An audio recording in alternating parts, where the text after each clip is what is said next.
George Frederick Cummins, known as the Blackout Killer, the Blackout Ripper. George Cummins was born out of wedlock to a titled member in the royal family, and this is where he claimed the name the Count from.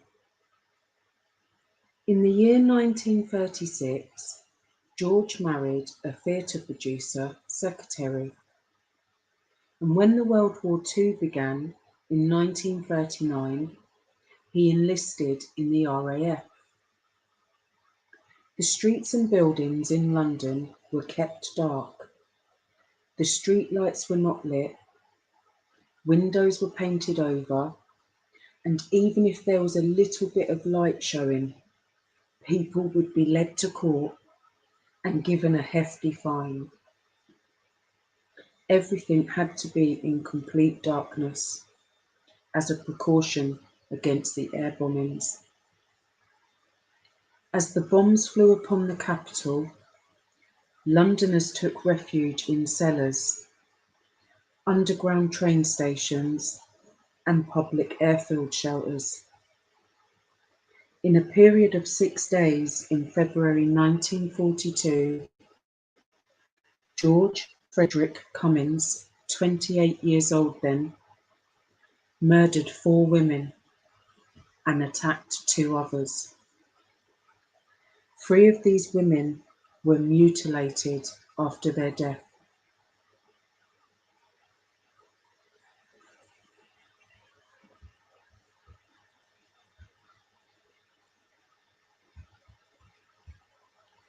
On Saturday the 8th of February 1942, George visited his wife to borrow some money. He then went to the West End of London for a night out on the town. The next morning, the body of a 40-year-old Evelyn Hamilton was found in an air raid shelter. The motive appeared to be theft at first, as £80 from her handbag was missing. She had not been sexually assaulted, and police quickly determined that her killer was left-handed.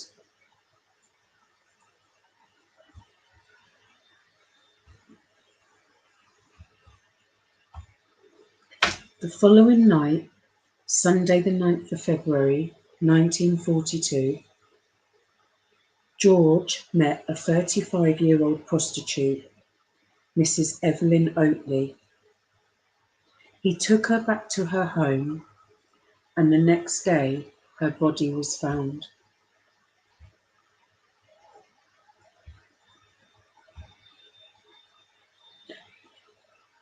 She had been mutilated with a can opener, and her throat had been cut after she was strangled.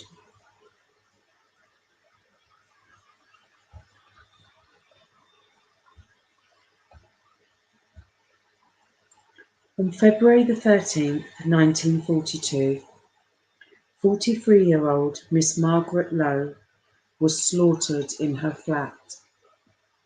She was strangled with a silk stocking and slashed with a knife and razor. And whilst the police were in Margaret's flat doing forensics, another call came in. Another body had been found by her husband, Mrs. Doris Jornet. Her body too had been strangled and mutilated.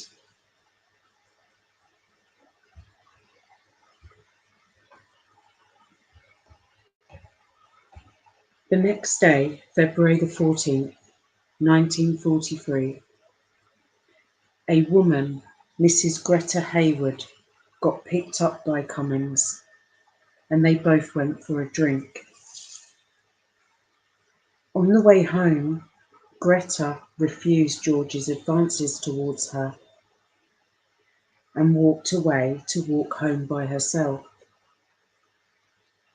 As she then turned off into the blackout, he chased Greta and caught her in St. Ormond Street. He grabbed her by the throat, pushing her into a doorway, strangling her. She collapsed unconscious.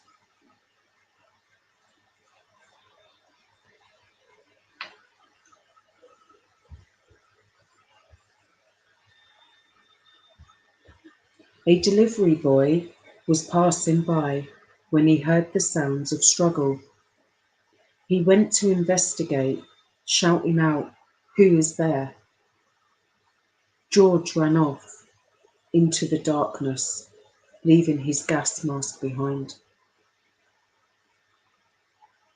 with his serial number, rank, and name inside.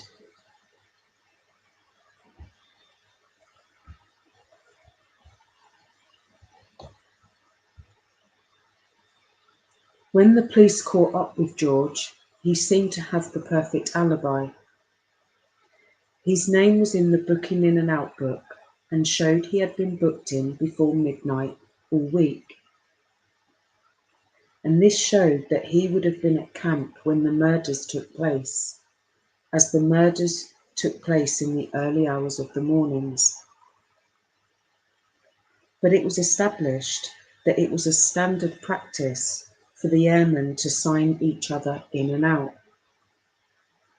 And when the police searched George, they found a cigarette case in his jacket pocket that belonged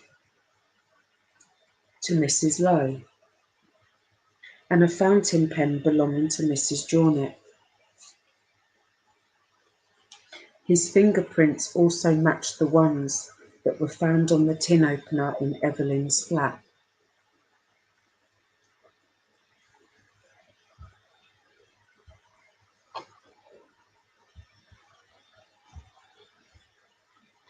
George was arrested on the 16th of February 1942, and his trial began on the 27th of April 1942 at the Old Bailey. His trial took only one day, and the jury took 35 minutes to find him guilty of the murders, and he was sentenced to death by hanging. He was then asked whether he had any legal reason or cause as to why the court should not impose the penalty of death. In response, he replied, "I am completely innocent, sir." He was then formally sentenced to death by hanging. The Judge Justice Asquith stated,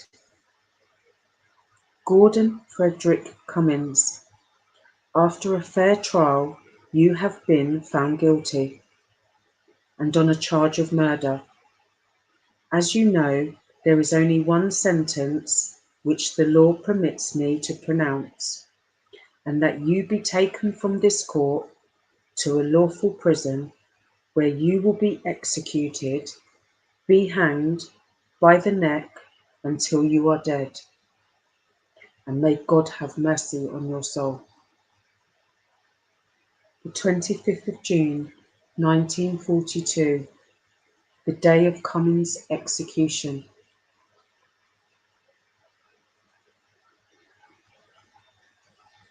In Wandsworth Prison, London, news reports indicated Cummins was given a glass of brandy to calm his nerves.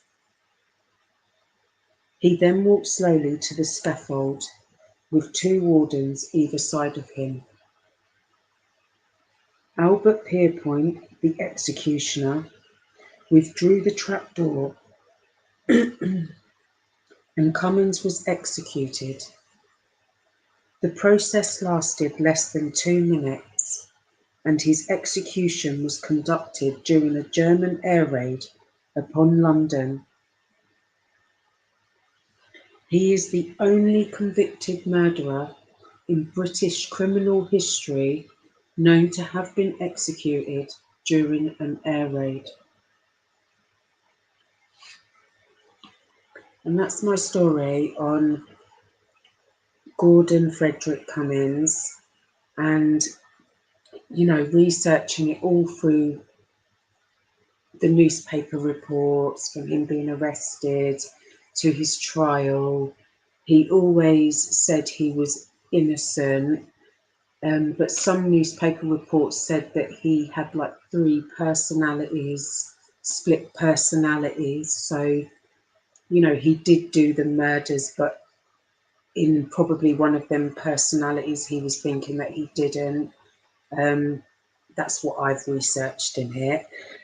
But yeah, you know, to me, this was a man whose job, like, was to help protect the country, men and women and children. But instead, you know, he used it to his advantage to go on an evil killing spree.